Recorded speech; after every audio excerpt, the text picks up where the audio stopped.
Salut les férus! Bienvenue dans ce premier épisode qui parle de cuisine, de pâtisserie, de viennoiserie, bref, de tout ce qui touche à la nourriture, à la même sauce que les ladies et les dandy stories.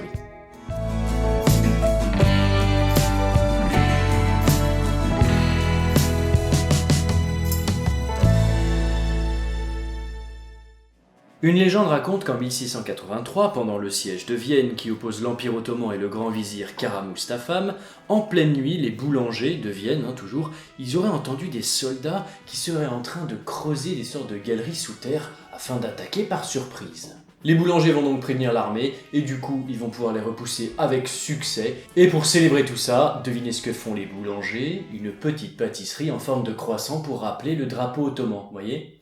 Voilà. Le petit croissant de lune, en fait. Un croissant, d'ailleurs, en latin, ça veut dire crescere, ce qui signifie grandir. Bon, voilà. Tu le notes, et puis c'est très bien. Et là, tu te dis, ouais, pourquoi les Anglais disent le baguette ou le croissant, où est le côté français? Mais calme-toi, je vais te le dire. Tu dois le savoir, tu l'as forcément entendu quelque part, ça concerne Marie-Antoinette. Elle vient de Vienne, et il paraît qu'elle serait venue à la cour de France en ramenant des chaussons aux pommes et des croissants, histoire d'introduire les petites pâtisseries de chez elle en France.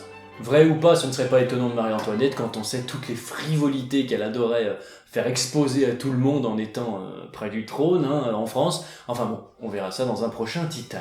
Les tout premiers croissants datent de 1837, et c'était à Paris, au 92 rue de Richelieu. C'est là que deux Autrichiens ont ouvert une boulangerie viennoise. Quelques années plus tard, le croissant est un petit peu la base de la petite pâtisserie, elle est utilisée partout. En gros, si tu ne sais pas ce que c'est qu'un croissant, t'es has-been. Donc depuis, petit à petit, le croissant est un peu partout, c'est la formule basique café croissant à 1,30€ ou 1,50€ ou peut-être 2€. Donc voilà, bon, c'est la formule, vous l'avez compris, le croissant est la pâtisserie de base, et il paraît que les petits Français adorent le tremper dans le café.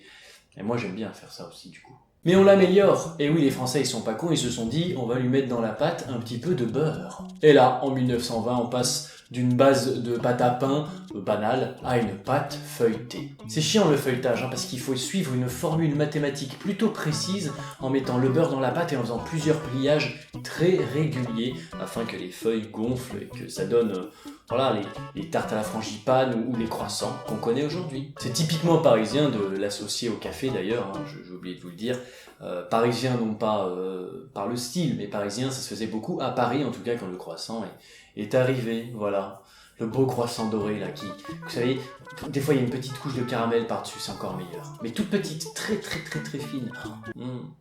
Malheureusement et de plus en plus, les machines ont pris la place des boulangers, des pâtissiers, du coup, c'est un petit peu dur de trouver des croissants maison, mais je suis sûr qu'il y a des boulangeries top du top qui en font maison. D'ailleurs, vous pouvez le manger nature, mais sachez qu'il en existe à l'abricot, à la pomme, fourré aux amandes, ça c'est très bon mais très gourmand. C'est gourmand, croquant. Et chez nos voisins allemands, il est plutôt salé, c'est-à-dire qu'ils ont eu la bonne idée de rajouter du jambon et du fromage, ça fait un croissant au jambon, et c'est très bon, je sais pas si vous avez déjà goûté, ça s'achète un peu n'importe où, Tu mets ça au four, après t'as le fromage qui coule et c'est très bon. Moi quand j'étais gamin, je mettais de la meule de campagne dans un croissant, pur beurre.